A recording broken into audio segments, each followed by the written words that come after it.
people who ask to go to the wall just cause. A simple word for a simple act. And so, of course, men complicate it. A child born to a wife is a gift from the gods. A child born to a mistress or an obedient serving girl is a bastard, unworthy of its father's name. So instead, we call the children after the land where they were born. Okay. Flowers in the Reach and Hill in the Westerland. Okay. Stone in the Vale and Storm in the Stormlands. Okay. Rivers in the Riverlands and waters in the Crownlands. Snow. Pike in the Iron Islands, snow in the north, and Okay, so I was right. by these names, everyone can recognize a bastard, even if his own father won't. Though sometimes a father with too much gold and daughters will ask the king to legitimize a bastard son and give him his family name. If his wife objects, the next one does not.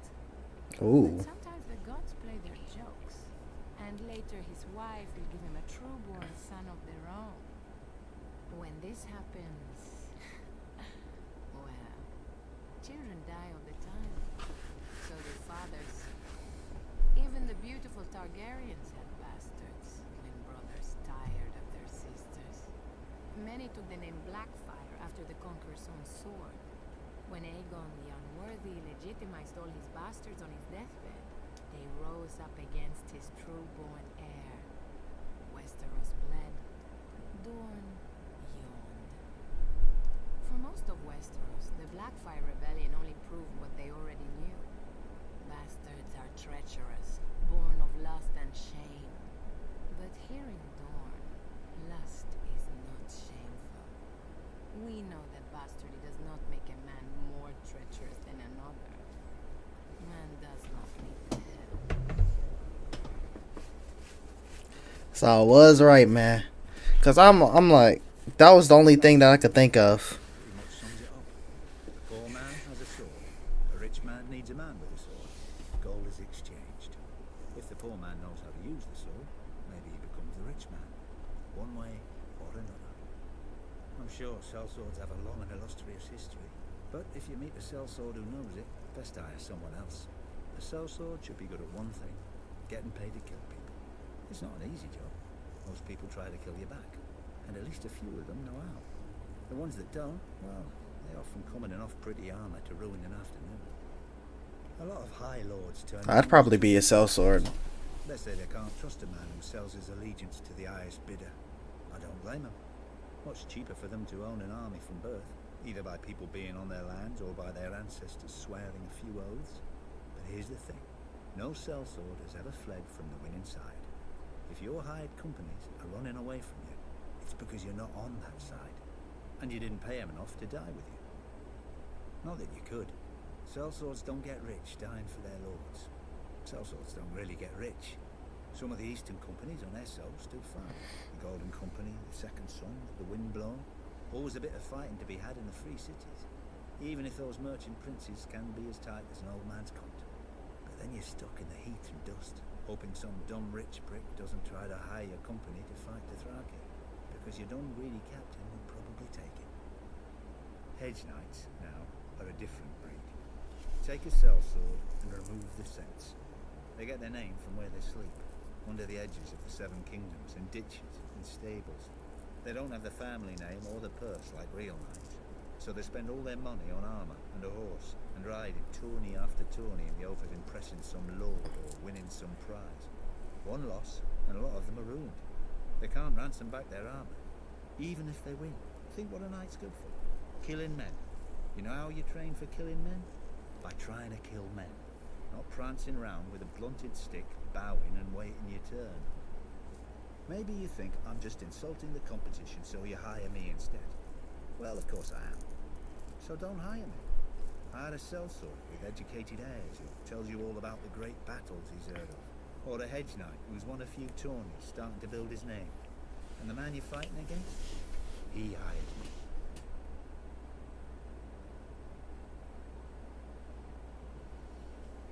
Sellsword give me that, bounty hunter vibes with it. And that's the shit I mess with. Is my food finally here, bitch? wall but the hardiest of weeds. No, they're just now picking up my food. Of House Baelish. Our house began I didn't even hear what you just said. I'm not even gonna lie. barren wall but the hardiest of weeds. The ancestral home of House Baelish. Our house began with my great-grandfather, a Bravosi sellsword who came to the Vale at the invitation of House Corbray. My grandfather raised himself to the status of Hedge Knight, and even managed to acquire a bit of land and a keep on the smallest of the fingers, though I do believe he often missed sleeping under his titular hedges.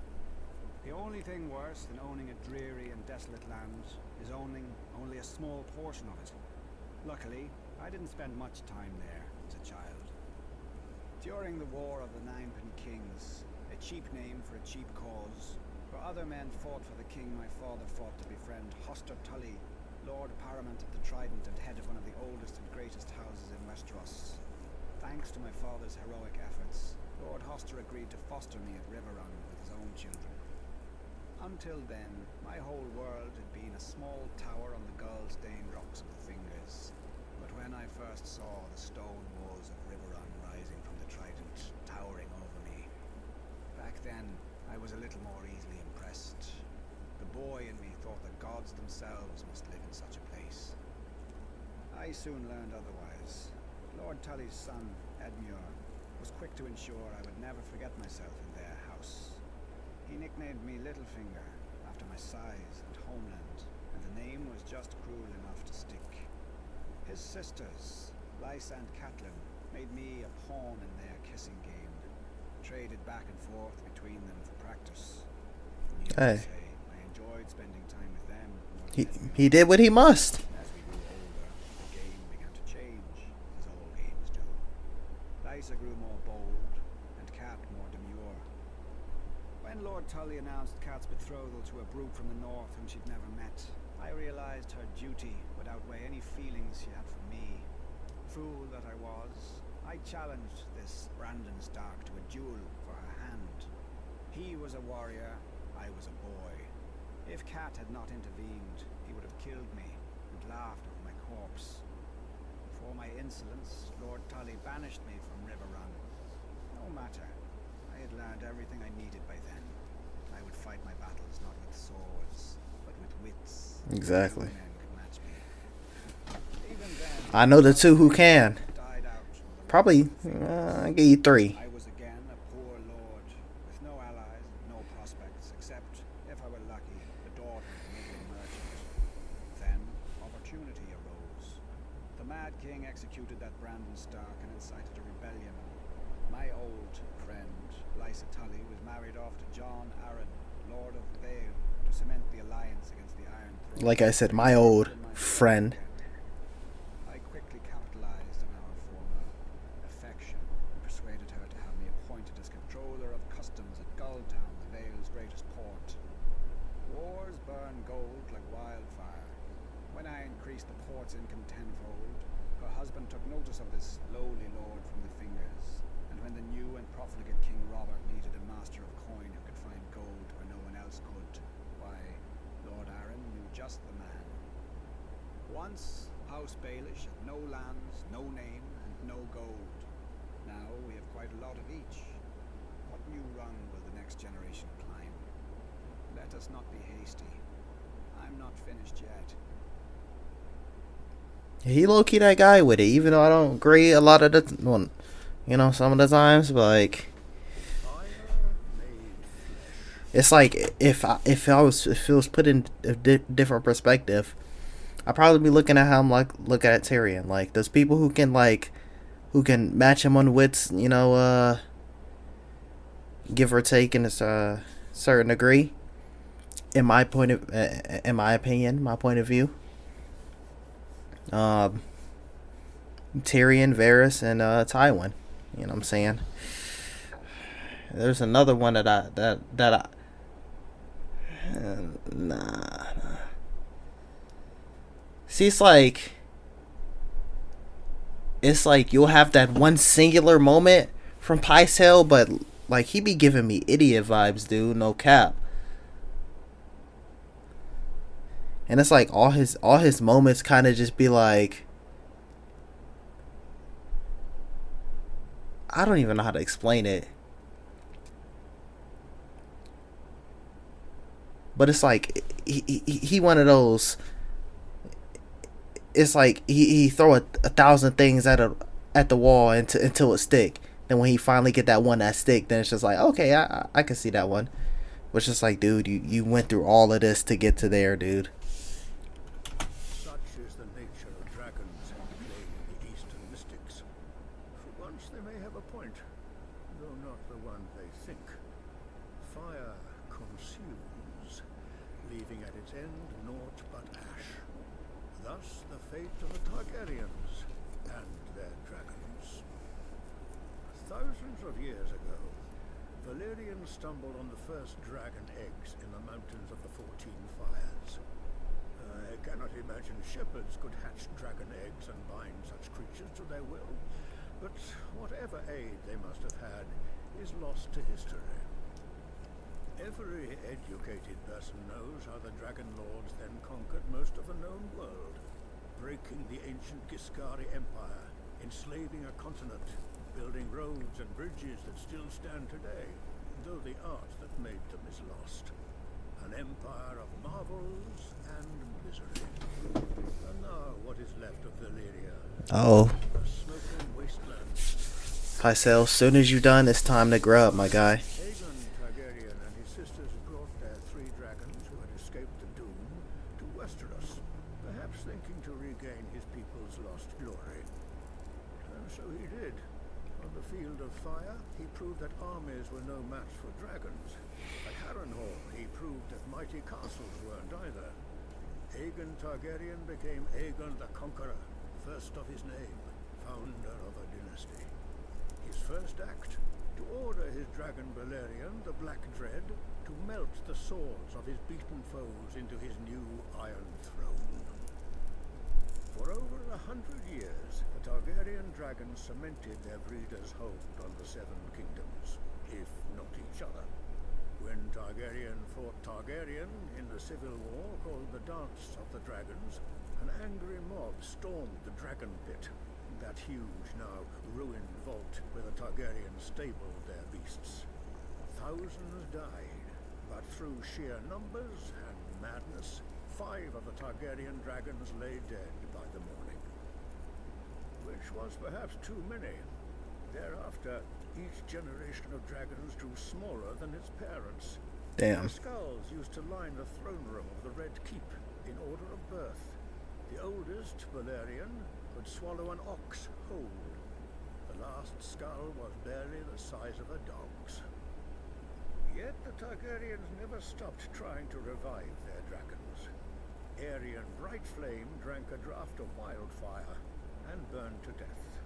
Aegon V tried to hatch stone dragon eggs with sorcery and burned to death. Against these, Aerys II looks almost sensible. He only burned other men to death. Now we hear rumors that the young Daenerys Targaryen has hatched 3 dragons fathered. It ain't rumors, I'm telling you. So foolish as to march on Westeros, she will not find, as her ancestor Aegon did, 7 disparate kingdoms frightened by her strange beasts. She will find a continent united behind Lord Tywin Lannister, who extinguished her own father's flame. Man, stop it. We have known dragons now. We have seen them die. That part is true, but like I said, like you say all this and it's just like, bruh, stop it. And then you say that one little thing, but grub is here. Hold on, BRB. Alright, y'all, we back with it. DoorDash took forever, so ship out cold. Most boys dream of becoming a Kingsguard. Rich boys from good families get a chance. Smart boys stay at home and sing songs about them instead, opening purses and thighs, because the Kingsguard isn't really good for much else. Exactly. There was one Kingsguard, I forgot the bastard's name, who swore an oath to his dying Targaryen king to crown his daughter after him. The very night that king died, this Kingsguard crowned the king's son instead. When an old man on the small council dared to protest, this honourable knight opened his throat. Bastard died in the very civil war he started, along with the old king's son, daughter, and most of their dragons. And the Kingsguard? All that duty and honour, and not enough brains to figure out which Targaryen to give it to. Twin brothers even ended up on opposite sides, died with tears on their cheeks as they cut each other down. Damn, son. I suppose I should think that's tragic, but stupid men do stupid things every day, and nobody cries over them. Prince Aemon, the Dragon Knight, may be the most famous Kingsguard who ever lived. How did he die? Defending Aegon the Unworthy from the brothers of a man whom Aegon fed to his dogs. The man's crime? Sleeping with one of the many mistresses Aegon wasn't using.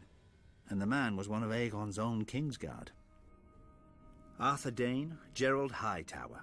Sure, if half the stories about them are true, they could swing a sword better than most. Makes their lives even more of a waste. Bodyguards to the maddest king the Seven Kingdoms ever saw. Watching their king burn men alive. Standing guard as their king raped his queen. Hiding the Stark girl that Prince Rhaegar stole away. Causing a war that toppled their king. And all this without any gold or women to show for it. Stupid buggers. The only one with any sense was Jaime Lannister. Exactly. When his father stormed the city, he put a sword through the Mad King's back rather than die gloriously at his post. He's still here. They're not. Even if the Kingsguard are the greatest knights in the realm, knights are just asses in armour, riding whatever horse their daddies gave them. Putting on a white cloak doesn't make a man smarter or bolder. It's just a pretty little curtain. Behind it is the same pile of shit.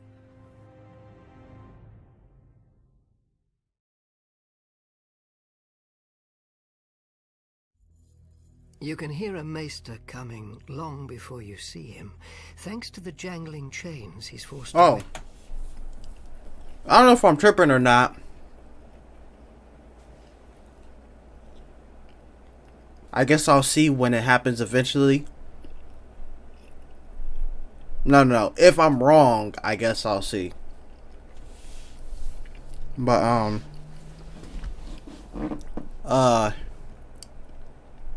I forget his name, dude. It was like some... Yeah, I don't remember it, dude. Because I looked it up. I don't know why I looked it up. But... homeboy who said he's gonna fix up the mountain after his fight with Prince Oberyn. Like, is that the Slughorn actor, or am I tripping? So I was like, maybe I was thinking he looked familiar, and I looked it up, and then I was like, wait, is that the Slughorn actor? Then I looked up the Slughorn actor, and it said he was in Game of Thrones. But I don't know if that, like, I didn't want to click on it. Then it's just like, oh yeah, he dies in 5 episodes. And I'm like, well, shit, fuck, dude. Around his neck. It's meant to remind him of his servitude, like the collar of a dog. He can't remove it, even to sleep. Each link signifies mastery, or at least what those withered old men in the Citadel consider mastery, of a different area of study. Gold for the study of sums and accounts, silver for healing, iron for war, black iron for ravenry, lead for poisons, and Valyrian steel for the higher mysteries. Only one maester in 100 forges such a link. Only one maester in 100 has the sense the gods gave a goat. Though I admit that no one has performed true magic in centuries. We sit in a room, mumbling over a candle of dragon glass, trying to make it catch fire. After a sleepless night of failure, we're supposed to admit to our own limitations. To win the link, we are supposed to lose our curiosity. I never did. In time, the Archmaesters decided more links were useless to a man who wouldn't be chained by them. They took my chain and expelled me from the Citadel. Well, this might be him. Their loss. The chain as a whole is supposed to signify the realm. One cannot have only lords or only knights. One needs farmers, smiths, merchants, shepherds, and the like. Like a chain forged of many different metals. An obvious and trivial point, disguised with pomposity. Much like the maesters themselves. They study without learning, and proudly pass down the same knowledge that was passed down to them, with no addition. Perhaps such is to be expected, when one considers the kinds of men who become maesters. The youngest sons of noble families, dutiful and timid, raised in the shadow of their older brothers. Or bastards and peasant boys whose minds are easily satisfied by the knowledge of their next meal. Because bold men will not be chained. They dare to ask questions that the maesters fear to answer. They will look at a living man and ask, how? And they will look at the dead and ask, Why? what if? Oh, damn. Oh, damn.